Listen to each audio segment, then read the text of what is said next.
நம்ம மல்லிகிட்ட பேசியே தான் தீருவேன் அப்படின்ற மாரி சொல்லி, விஜய் இருந்துட்டு இப்போ ரொம்பவும் கான்ஃபிடென்ட்டோடவும், அதுவும் இல்லாம நான் என்ன ஆனாலுமே சரி, இன்னைக்கு மல்லிகிட்ட பேசாம போமாட்டேன் அப்படின்ற மாரி சொல்லி, இப்போ அமைதியா வந்து உட்கார்ந்துகிட்டு இருக்காரு. அதாவது விஜய் இருந்துட்டு இந்த மாரி பண்ண கூட மாட்டாரு. ஆனா ஏற்கனவே நெறைய டைம் கால் பண்ணி பார்த்தோம். அதுவும் இல்லாம நம்ம வாய்ஸ் மெசேஜும் அனுப்பி பார்த்தோம். ஆனாலுமே மல்லி கிட்ட இருந்து எந்த ஒரு ரெஸ்பாண்டுமே வரல அப்படின்றது தான் உண்மையிலேயே விஜய்க்கு மிகப்பெரிய ஒரு ஷாக்கிங்கா இருந்துட்டு இருந்துச்சு. அதே மாரி விஜய் இருந்துட்டு நான் மல்லிய பார்த்துட்டு தான் போவேன் அப்படின்ற மாரி உட்கார்ந்துட்டு இருக்கும்போது, உண்மையிலேயே இப்போ மல்லிக்கும் அடுத்ததா மனோகருக்கும் என்ன பண்றதுன்னு ஒண்ணுமே புரியல இந்த விஷயம் கேள்விப்பட்டதும். ஏன்னா, இப்போ விஜய் கிட்ட போய் பேசுறது அப்படிங்கிறது கொஞ்சம் சாத்தியமே இல்லாத ஒரு விஷயம் அப்படின்னே சொல்லலாம். ஆனா அதே சமயத்துல மல்லி ஒரு சூப்பரான வேலைய செய்றாங்க. என்ன அப்படின்னா, இப்போ நம்ம விஜய் கிட்ட ஃபோன்லயே பேச ஆரம்பிச்சுறாங்க. அதாவது நான் கண்டிப்பா உங்களையும், வெண்பாவையும் இன்னைக்கு நான் வந்து பார்க்குறேன். ஆனா எனக்கு கொஞ்சம் டைம் குடுங்க அப்படின்ற மாரி வந்து சொல்லி, இப்போ நம்ம மல்லி இருந்துட்டு விஜய் கிட்ட கொஞ்சம் டைம் கேட்குறாங்க. அதே மாதிரி ஃபோன்லயே பேசி முடிச்சிடலாம் அப்படின்ற மாரி பார்த்தாலுமே கூட, இல்ல மல்லி நான் வந்து இப்போ நேரா அதாவது இவங்க கிட்ட இந்த ரேணுகா கிட்ட இவங்க எல்லார்கிட்டயுமே நான் வந்து அ சைட்டுக்கு போறேன் அப்படின்ற மாரி சொல்லிட்டு வந்துட்டேன். நீ வந்த அப்படின்னா உன்கிட்ட உன்ன பார்த்து பேசிட்டு போயிடுவேன் அப்படின்ற மாரி வந்து சொல்லும்போது, நம்ம மல்லி வந்து சொல்றாங்க, விஜய் நீங்க நேரா சைட்டுக்கு போயிட்டு அங்க என்ன வேலை, ஏது வேலை அப்படின்றத பாருங்க. நான் கண்டிப்பா இன்னைக்கு உங்கள மீட் பண்ணுவேன். அதே மாதிரி வெண்பாவையும் எப்படியாச்சும் கூட்டிட்டு வாங்க அப்படின்ற மாரி வந்து சொல்றாங்க. அதாவது விஜய வந்து ஏற்கனவே வெண்பா இருந்துட்டு வெளிய கூட்டிட்டு போ சொல்லிட்டு இருந்தாங்க. ஆனா அப்படி இருக்கும்போது விஜய் கூட்டிட்டு போகாம இருந்தாங்க. இப்போ வந்து வெண்பாவ கண்டிப்பா கூட்டிட்டு வர போறாங்க. ஏன்னா மல்லி அம்மாவ பார்க்கணும். நான் மல்லி அம்மாவ இப்பவே பார்க்கணும் அப்படின்ற மாரி சொல்லி வெண்பாவும் கேட்கறதுனால வேற ஆப்ஷன் கிடையாது. ஆனா அதே சமயத்துல இப்போ நம்ம மல்லி, அடுத்ததா வந்து மனோகர் 2 பேருமே இந்த மாரியையும் இந்த ஊருக்கு கூட்டிட்டு வருவாங்க அப்படின்னு கொஞ்சம் கூட எதிர்பார்க்கவே இல்ல. அதாவது மாரியும் இந்த சுடர பத்தின ரகசியங்கள் எல்லாத்தையுமே நம்ம விஜய் கிட்ட சொல்ல போறாங்க. உண்மையிலேயே விஜய் இத கேட்டதுக்கு அப்புறமா எந்த அளவுக்கு பயங்கரமான ஷாக் ஆக போறாரு அப்படிங்கிறது தான் மிகப்பெரிய உண்மையா இருந்துட்டு இருக்கு. ஏன்னா நம்ம விஜய பொறுத்தளவுக்கு இங்க இருக்கக்கூடியது உண்மையிலேயே ரேணுகா. அதாவது சுடர் அப்படின்ற மாரி மல்லி சொன்னாலுமே கூட அத நம்பாம ரேணுகா தான் அப்படின்ற மாரி வந்து சொல்லி அதுல வந்து எந்த ஒரு விஷயமும் இல்லாம இருந்துட்டு இருக்காங்க. அதாவது இப்போ ரேணுகாவோட கழுத்துல தாலிய கட்ட போறோம். அவ்வளவுதான். அத்தோட வந்து வேற எந்த ஒரு விஷயத்துலயும் நம்ம விஜய் இன்வால்வ் ஆகுறது கிடையாது. அத நார்மலா அவர் வச்சுக்கிட்டு இருக்காரு. ஆனா இப்போ அடுத்தடுத்து நடக்க போற சம்பவங்கள் சுவாரஸ்யமா இருக்க போகுது. அதுவும் இல்லாம நம்ம மல்லி அடுத்ததா இந்த அ அதாவது மாரிய எப்படி இங்கிருந்து அங்க கூட்டிட்டு போறாங்க. விஜய் கிட்ட என்னெல்லாம் உண்மைய சொல்லப் போறாங்க. இது எல்லாத்தையுமே கேட்டு விஜய் அடுத்ததா என்ன பண்ண போறாரு அப்படின்றத தான் இந்த வீடியோல டீட்டெயிலா பார்க்க போறோம். அதனால இந்த வீடியோவ ஸ்கிப் பண்ணாம பாருங்க.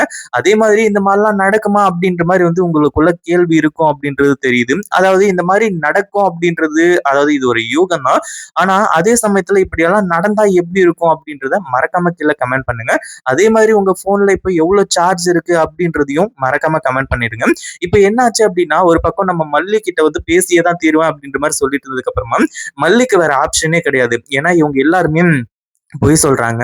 அதுவும் இல்லாம மல்லி இருந்துட்டு பொய் சொல்லிட்டு, இப்போ ஒசூருக்கு போயிருக்காங்க அப்படின்ற விஷயம் தெரிய வந்துச்சு அப்படின்னா, கண்டிப்பா விஜய் செம்ம கோவப்படுவாரு அப்படின்னே சொல்லலாம். ஏன்னா எதுக்காக போணும்? இந்த மாரி வந்து திருச்செந்தூர் கோயிலுக்கு போயிட்டு வரேன். அப்படி இப்படின்ற மாரி சொல்லிட்டு தானே இருந்தாங்க. அப்படி இருக்கும்போது எதுக்காக அங்க போணும் அப்படின்ற மாரி கேள்வி வந்துச்சு அப்படின்னா, கடைசியில இங்க இருக்கக்கூடியது ரேணுகா இல்ல சுடர்ன்னு நிரூபிக்கிறதுக்காக தான் போனோம் அப்படின்ற மாரி வந்து சொல்ல ஆரம்பிச்சுருவாங்க. அதுக்கப்புறம் என்ன பண்ணுவாரு? விஜய் பயங்கர கோவத்தோட வந்து பேசுவாரு. இதுதான் இந்த இடத்துல நான் வழக்கமா நடக்கக்கூடியதா இருக்கும். ஆனா அதே சமயத்துல இப்ப என்ன ஆச்சு அப்படின்னா, நம்ம மல்லி இருந்துட்டு பொறுமையா யோசிக்கிறாங்க.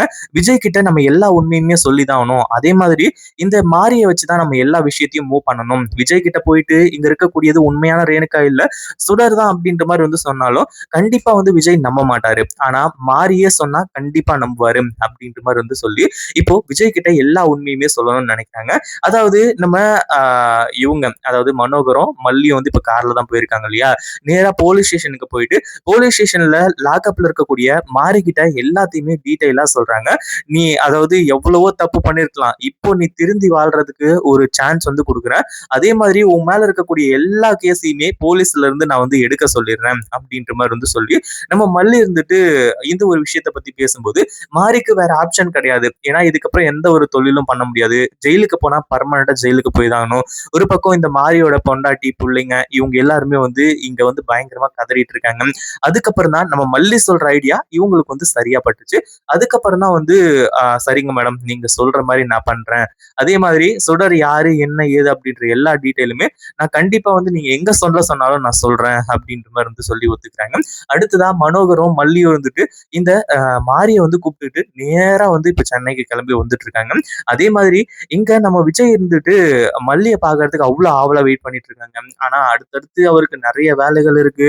ஏன்னா இந்த பில்டிங்லாம் கட்டணும். இந்த சைட்டுக்கு வந்து போயிட்டு இன்னும் அடுத்தடுத்து என்னென்ன பண்றதுன்னு பார்க்கணும். இப்படிப்பட்ட விஷயங்கள் இருந்தாலுமே கூட அதிலெல்லாம் கான்சன்ட்ரேஷன் போகுதா அப்படின்னு கேட்டீங்கன்னா கண்டிப்பா கிடையாது. நம்ம மல்லி வந்து பார்க்கணும், மல்லி கிட்ட பேசணும் அப்படின்ற மாரி சொல்லி தான் அப்பதான் மல்லி வந்துட்டு வந்து கார்ல இறங்குறாங்க. அடுத்ததான் வந்து கூடவே மாறி இருக்காங்க. அத பார்த்த உடனே விஜய்க்கு பயங்கரமான அதிர்ச்சி. ஒரு பக்கம் வின்பால்லாம் பயப்பட ஆரம்பிச்சுறாங்க. விஜய் நீங்க எதுக்கும் பயப்படாதீங்க. அதுவும் இல்லாம இந்த மாரிய நான் கூட்டிட்டு வந்ததுக்கான முக்கியமான காரணம் இருக்கு. இந்த மாரி யாரு, என்ன, ஏதுன்னு உங்களுக்கு தெரியும்ல அப்படின்ற மாரி வந்து சொல்லும்போது, இவன எனக்கு நல்லா தெரியுமே. இவன் இந்த அளவுக்கு கேடு கெட்டவன் தானே. ஏற்கனவே ரேணுகாவ வந்து வச்சு பிச்சை எடுத்துட்டு இருந்தவன் தானே. அப்படி இப்படின்ற மாரி வந்து சொல்லும்போது, நீங்க சொன்னது எல்லாமே கரெக்ட் விஜய். ஆனா உண்மையிலேயே ரேணுகா யாரு, என்ன, ஏது அப்படின்றத இப்ப டீட்டெயிலா சொல்லப் போறாங்க அப்படின்ற மாரி வந்து சொல்றாங்க. அப்பதான் இந்த மாரி இருந்துட்டு நான் சொல்றது எல்லாமே நிஜம் சார். நீங்க நினைக்கிற மாரி உங்க கூட இருக்கிறது உண்மையான ரேணுகா கிடையாது. அவளோட பேரு சுடரு. அப்படி இப்படின்ற மாரி சொல்லி எல்லாத்தையுமே சொல்றாங்க. இத கேட்டதும் விஜய்க்கு பயங்கரமான அதிர்ச்சி. அதுக்கு ஏதாச்சும் ஆதாரங்கள் இருக்குதா அப்படின்னு கேட்டீங்கன்னா, கடைசியில நம்ம மல்லி சொன்ன மாரி ரகுவோட பேரு இது எல்லாத்தையுமே வந்து இந்த மாரி சொல்லாம தரான். இத கேட்டுட்டு இப்போ விஜய் மிகப்பெரிய ஒரு அதிர்ச்சியில இருக்க போறாரு. இந்த வீடியோ பிடிச்சிருந்தா லைக் பண்ணுங்க, ஷேர் பண்ணுங்க. இப்பதான் நம்ம சேனலுக்கு ஃபர்ஸ்ட் டைம் வரீங்க அப்படின்னா கீழ இருக்க சப்ஸ்கிரைப் பட்டனை பிரஸ் பண்ணிக்கோங்க.